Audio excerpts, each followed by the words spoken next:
Welcome. I'm Brian Green, Senior Program Manager with the ISS National Lab. This guide will walk you through completing the ISS National Lab budget template step by step.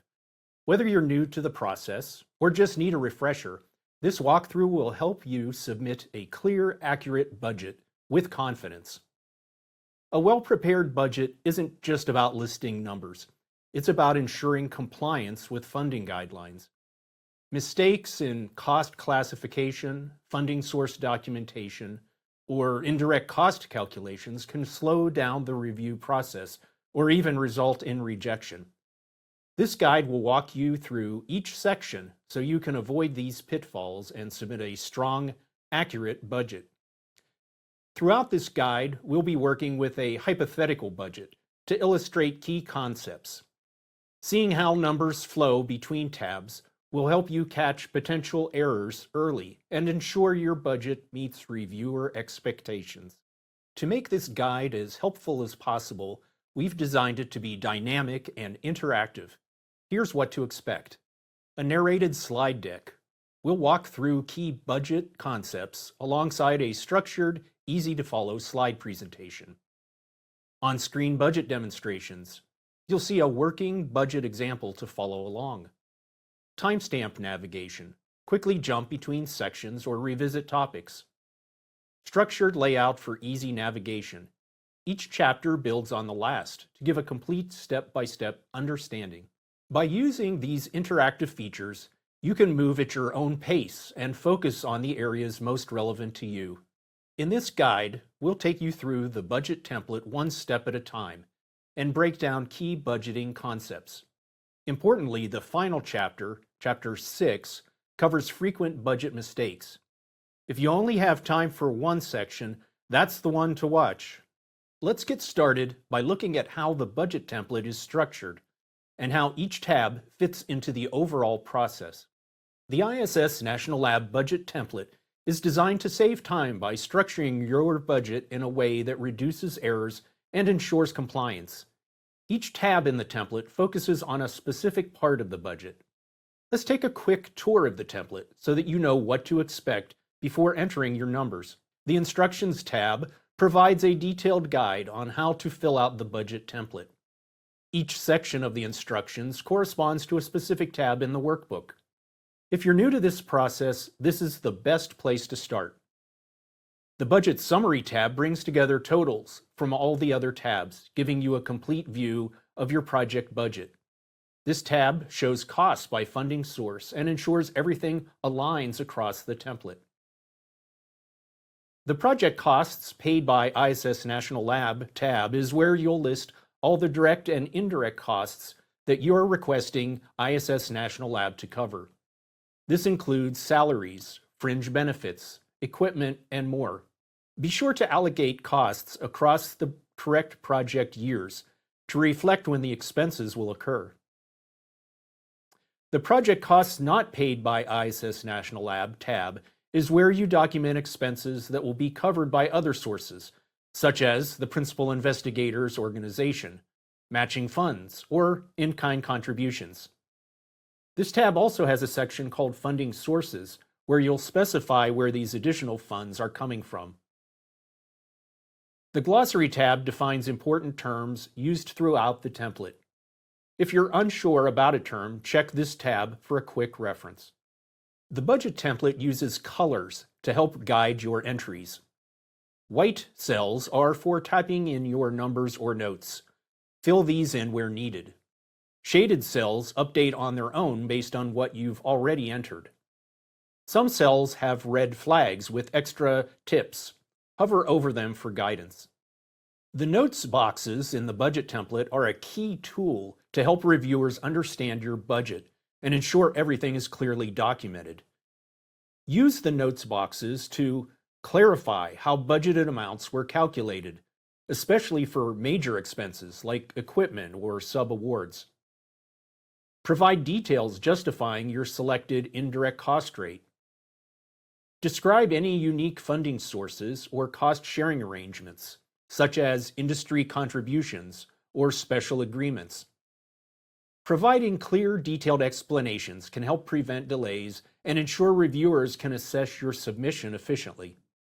Now that we've covered how the budget template is structured, let's move on to the first tab where you'll enter cost figures, the Project Costs Paid by ISS National Lab tab. The Project Costs Paid by ISS National Lab tab captures all expenses you're requesting the ISS National Lab to fund. Completing this section accurately ensures your budget aligns with ISS National Lab funding requirements. Let's start with direct costs.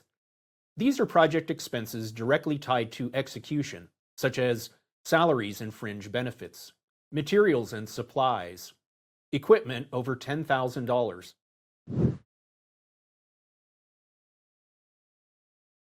Subaward costs are listed under line items 5A and 5B.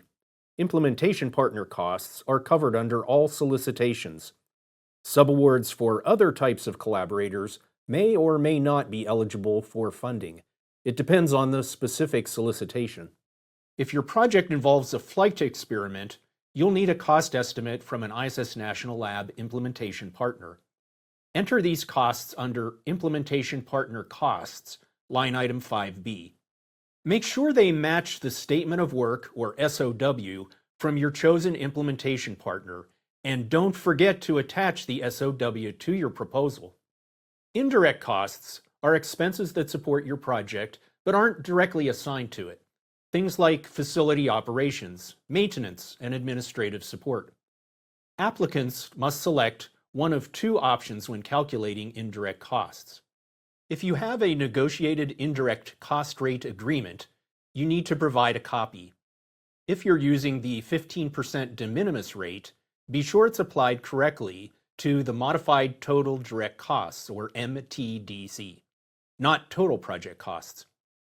Use the summary notes section to explain which indirect rate you selected and why, so reviewers understand your approach. By completing this tab correctly, you ensure your request aligns with ISS National Lab requirements. Next, let's document funding from non-ISS National Lab sources. In this chapter, we'll cover the project costs not paid by ISS National Lab tab. This is where you document costs not covered by the ISS National Lab funding and identify the sources that will cover those expenses. Completing this tab correctly is essential to showing that your project is financially sound. In the first section, Estimated Costs Not Included in ISS National Lab Funding Requested, you'll list all costs that the ISS National Lab will not cover. This may include salaries and fringe benefits, equipment, items costing $10,000 or more per unit, supplies, travel, subawards, and other direct costs. Make sure to distribute these costs correctly across project years so that expenses are accurately reflected over time. The second section, Funding Sources, ensures every cost from the first section is matched with a specific funding source.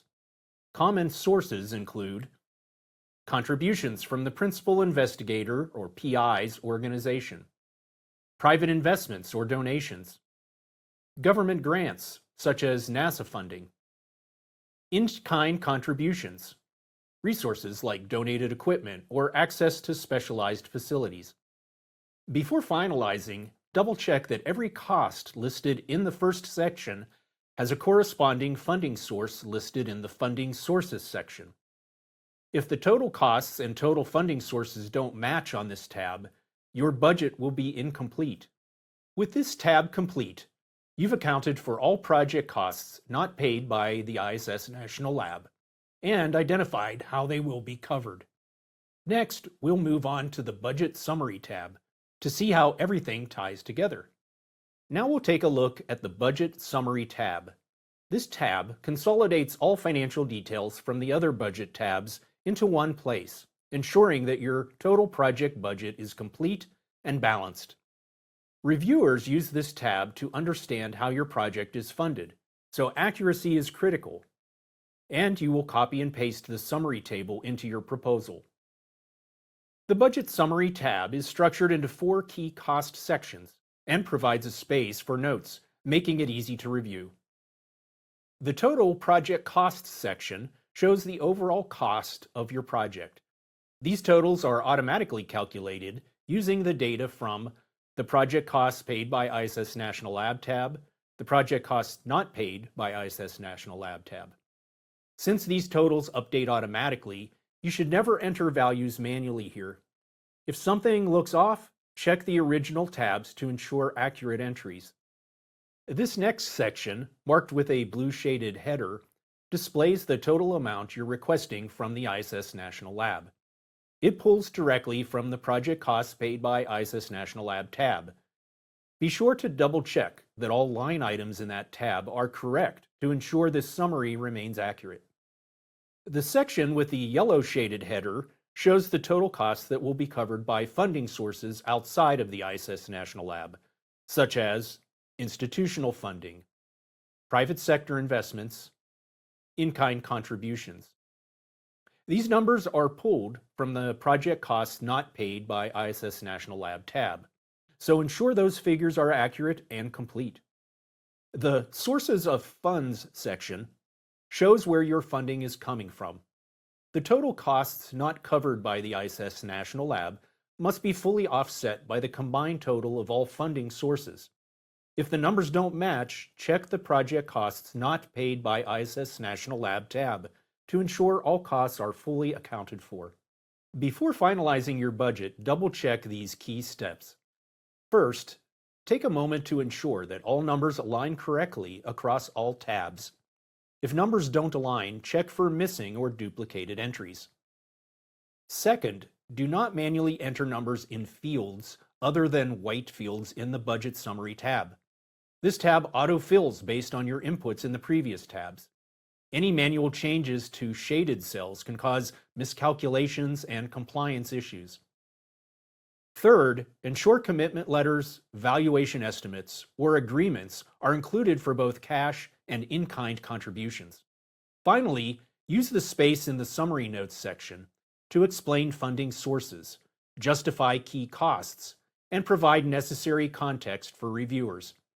The more clear and detailed your budget notes are, the easier it will be for reviewers to assess your submission accurately. By understanding how the Budget Summary tab works and following these steps, you'll ensure your budget is clear, accurate, and ready for submission. Next, we'll cover common budget mistakes and how to fix them. This chapter is critical. It covers the most common mistakes that could delay your proposal. We'll walk through errors applicants frequently make and show how to fix them. There are 3 common budget mistakes to watch out for. First, mathematical errors.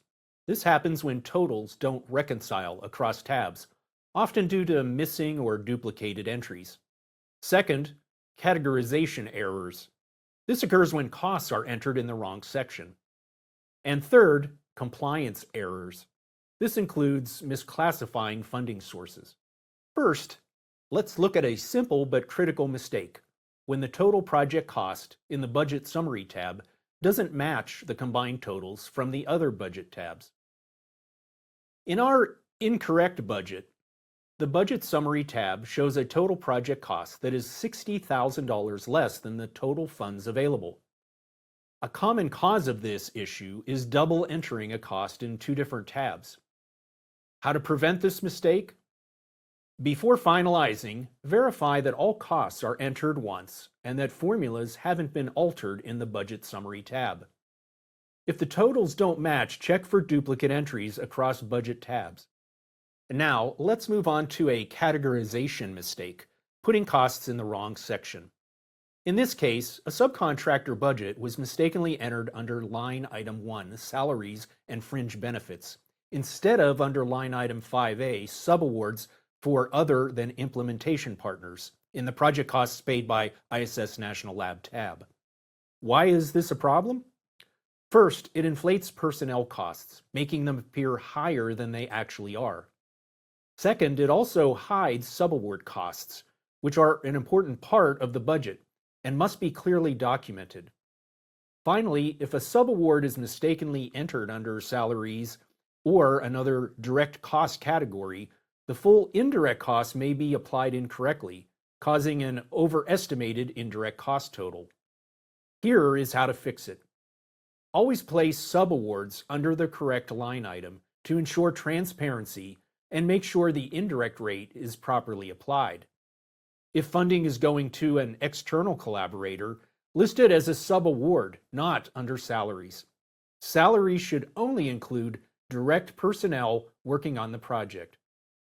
Now, let's look at two common compliance issues that can lead to budget miscalculations: misclassifying in-kind contributions and incorrectly applying indirect cost rates. In the first example, misclassified in-kind contributions, you'll see in our incorrect budget a partner is donating advanced equipment for the project. However, instead of listing this under line item 12, in-kind value, the applicant mistakenly placed it under line item 11, funding from other sources. Why is this a problem? Funding from other sources refers to actual cash contributions, like grants, private investments, or internal funding, that directly offset project costs. In-kind contributions aren't cash. They include donated equipment, free lab space, or volunteer work. Placing in-kind contributions under funding from other sources falsely inflates cash contributions, which could cause problems during review. How to fix it? Check the project costs not paid by ISS National Lab tab and ensure in-kind contributions are listed under line item 12. If an organization provides equipment, lab space, or services instead of money, classify it under in-kind contributions. This correction ensures an accurate funding breakdown and prevents review delays. Next, let's look at another common compliance issue: misapplying the indirect cost rate. Applicants must justify their indirect cost rate with documentation.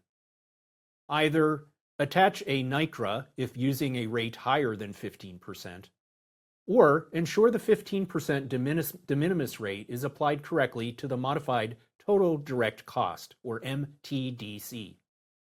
Incorrect calculations can inflate the budget total, leading to compliance issues and possible rejection.